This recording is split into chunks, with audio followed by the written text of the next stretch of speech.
भारतीय क्षेत्र में चीन की सेना के अतिक्रमण की कोशिशों के खिलाफ अमेरिका भी भारत के साथ खुलकर आ गया है। व्हाइट हाउस ने गुरुवार को अपनी एक रिपोर्ट में कहा कि चीन भारत समेत तमाम पड़ोसी देशों में उकसावे भरी सैन्य गतिविधियां कर रहा है।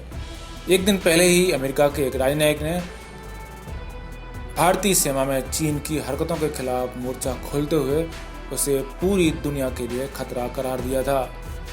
भारत के अपने क्षेत्र में चीन की दखलंदाजी का कड़ा विरोध किए जाने का कदम का एक अमेरिका के शीर्ष राजनयिक द्वारा समर्थन करने के एक दिन बाद ही व्हाइट हाउस ने गुरुवार को कहा कि चीन भारत समेत अपने पड़ोसी देशों के लिए उकसावे वाली और बलपूर्वक सैन्य एवं अर्धसैन्य गतिविधियों में संलिप्त है। व्हाइट हाउस की रिपोर्ट में कहा गया है कि बीजिंग पीला सागर, पूर्व तथा दक्षिण चीन सागर, ताइवान, जलडमरू मध्य चीन भारत सीमा इलाकों में उकसावे वाली और बलपूर्वक सैन्य और अर्धसैन्य गतिविधि में संलिप्त होकर अपने पड़ोसियों के प्रति की गई प्रतिबद्धताओं का उल्लंघन करता है। व्हाइट हाउस ने अपनी रिपोर्ट में कहा कि बीजिंग अपने सिद्धांतों का उल्लंघन कर रहा है और एलओसी, ईस्ट व साउथ चाइना सी, ताइवान स्ट्रेट और भारत चीन सीमा में उकसाने वाली गतिविधियों को अंजाम देकर पड़ोसी देशों के प्रति अपनी ही प्रतिबद्धताओं का मजाक बना रहा है। United States strategic approach to the People's Republic of China शीर्षक की ये रिपोर्ट अमेरिकी कांग्रेस को सौंपी गई है। इस रिपोर्ट में चीन के संबंध में अमेरिकी सरकार की रणनीति तय की गई है। रिपोर्ट में कहा गया है कि चीन की ताकत बढ़ी है और इसी के साथ उसकी ओर से पूरी दुनिया में अपने रणनीतिक उद्देश्यों और हितों के लिए दिख रहे किसी भी खतरे को खात्मा करने की कोशिश में बल प्रयोग भी बढ़ गया है। व्हाइट हाउस की रिपोर्ट में कहा गया है कि बीजिंग की हरकतें चीनी नेताओं के दावों को झूठा साबित करती हैं कि वे सैन्य ताकत के प्रयोग का विरोध करते हैं, दूसरे देशों के आंतरिक मामलों में दखल नहीं देते और शांतिपूर्वक बातचीत के जरिए सभी विवाद सुलझाने के लिए प्रतिबद्ध हैं।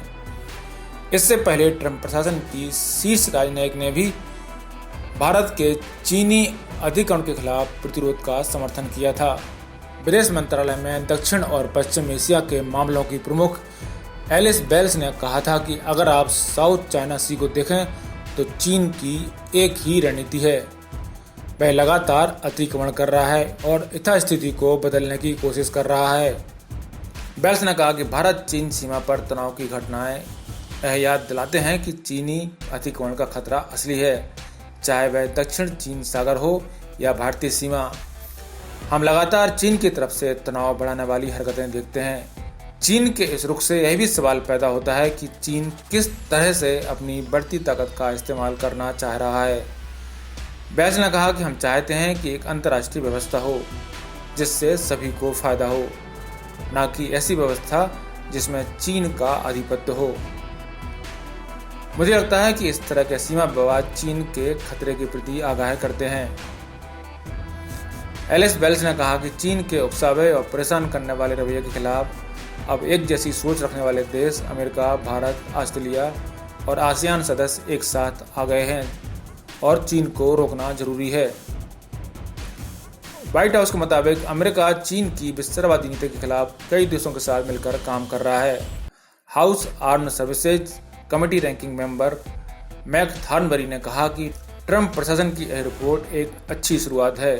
मैक ने कहा कि ये रिपोर्ट अमेरिका के सैन्य ताकत में निवेश बढ़ाने के साथ साथ अपने सहयोगियों और दोस्तों के साथ मेलजोल बढ़ाने पर भी जोर देती है। यह सही है कि देश की ताकत के हर पहलू पर जोर देकर ही हम हिंद प्रशांत और पूरी दुनिया में चीन की विस्तारवादी कार्रवाइयों को रोक सकते हैं। ब्यूरो रिपोर्ट, पत्रकार टीवी।